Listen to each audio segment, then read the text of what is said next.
सास हूँ, नौकरानी नहीं। मैं भी आत्मसम्मान से जीना चाहती हूँ।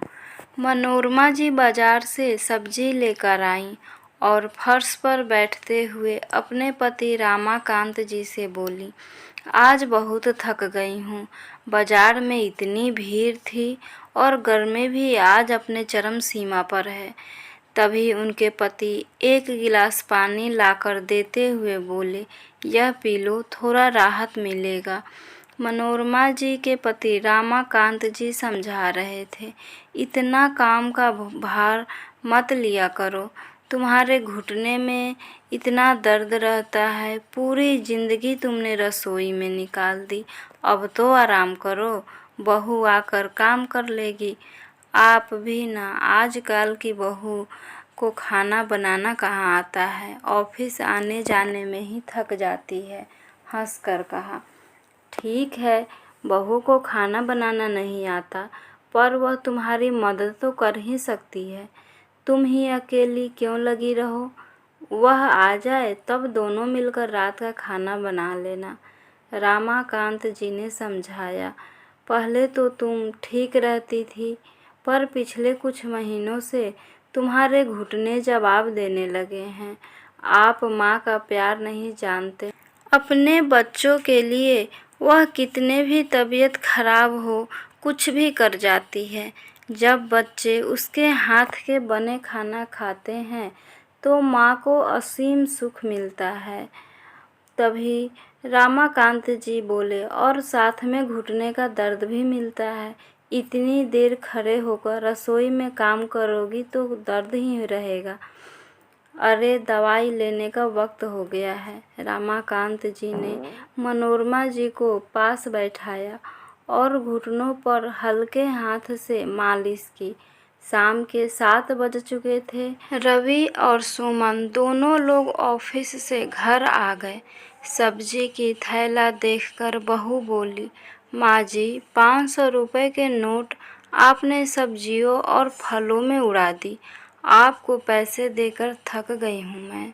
पापा जी, और आपको तो बस पैसा उड़ाने का मौका मिलना चाहिए। कभी बहुत सारे फल ले आते हो तो कभी खाने पीने का बहुत सारा सामान। मैं और मेरे पति कितनी मेहनत करते हैं ऑफिस में, तब जाकर यह सारा सामान ला पाती हैं आप। आपकी यह फिजूल खर्ची अब मुझसे और बर्दाश्त नहीं होगी। सुमन अपनी सास मनोरमा जी को गुस्से में बोली। मनोरमा जी बोली, बहू, शायद तुम्हें पता नहीं है कि फल और सब्जियां कितनी महंगी हो गई है।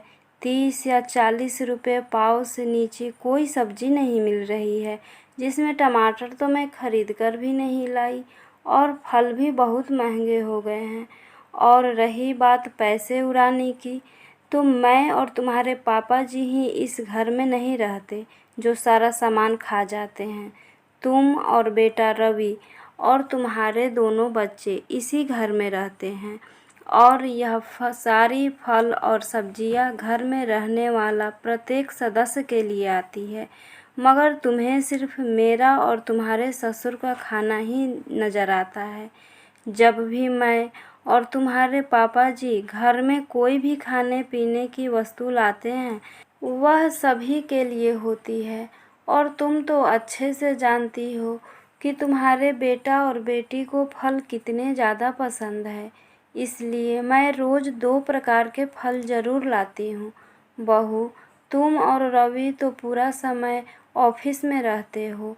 तुम्हारे बच्चे को जो चाहिए होता है वह मुझसे और वह अपने दादाजी से कहते हैं, इसलिए हम उनके लिए कुछ न कुछ लाते रहते हैं, जिसे तुम फिजूल खर्ची का नाम दे रही हो। बहू, वह हमारा बच्चों के लिए प्यार है।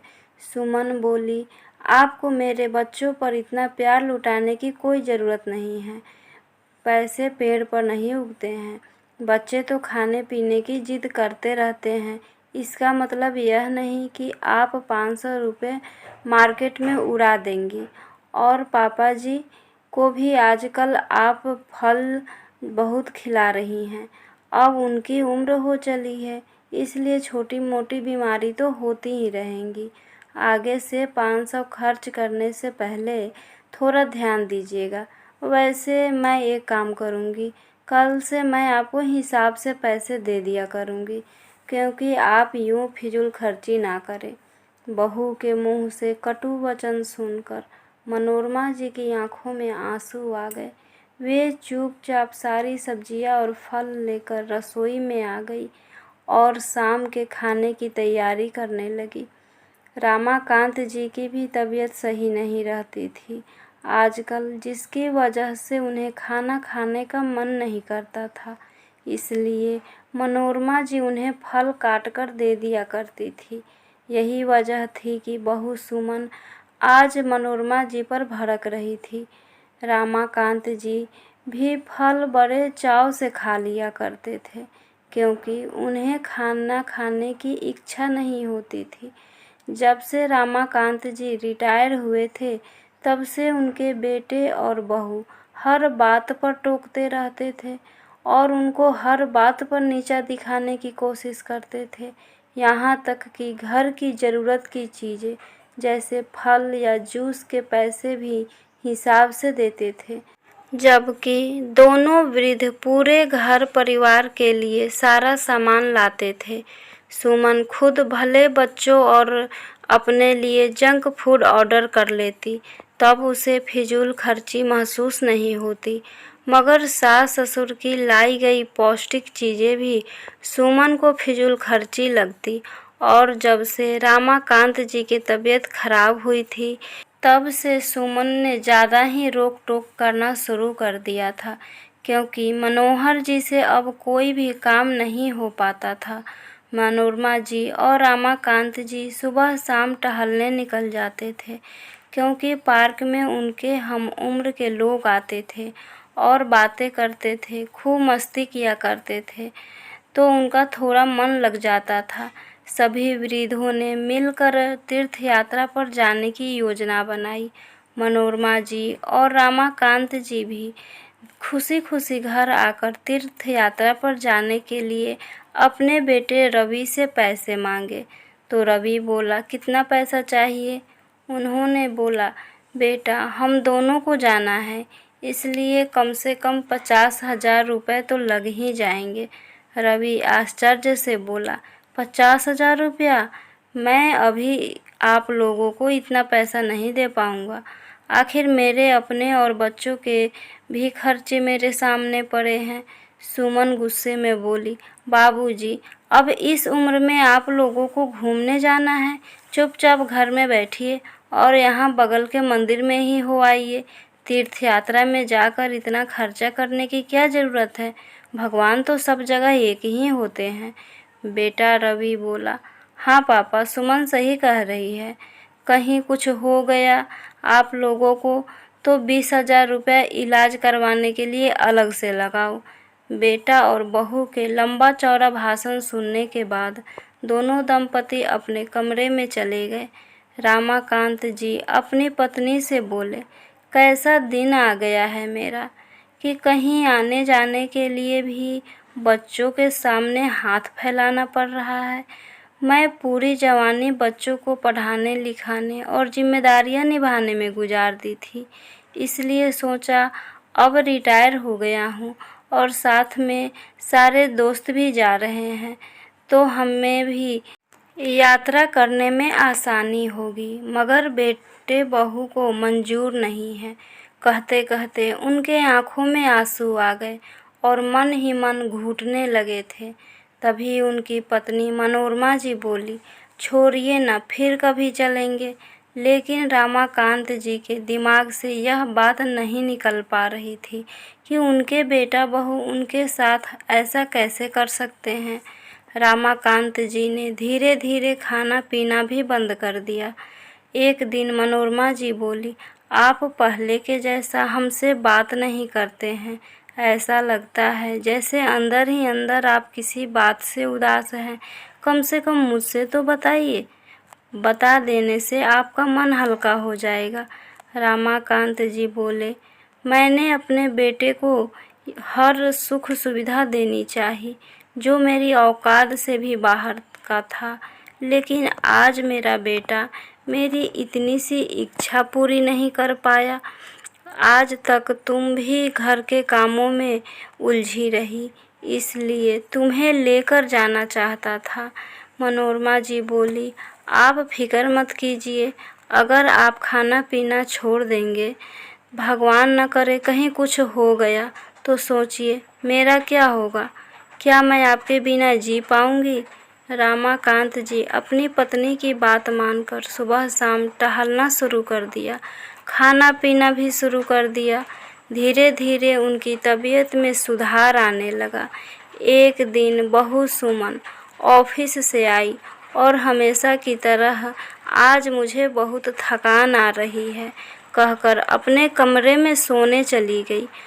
मनोरमा जी मन मार कर रह गई। वह सोचने लगी, इतना करती हूँ फिर भी बहू सीधे मुंह बात नहीं करती। फिर धीरे धीरे खाने की तैयारी में लग गई। सबकी पसंद की आलू की सब्जी, मिक्स वेज, सलाद, खीर और गर्मा गर्म चपाती बना कर दी। इतना बनाने के बाद वह थक कर बैठ गई और सोच रही थी, अभी तो पूरी रसोई समेटनी है बची है।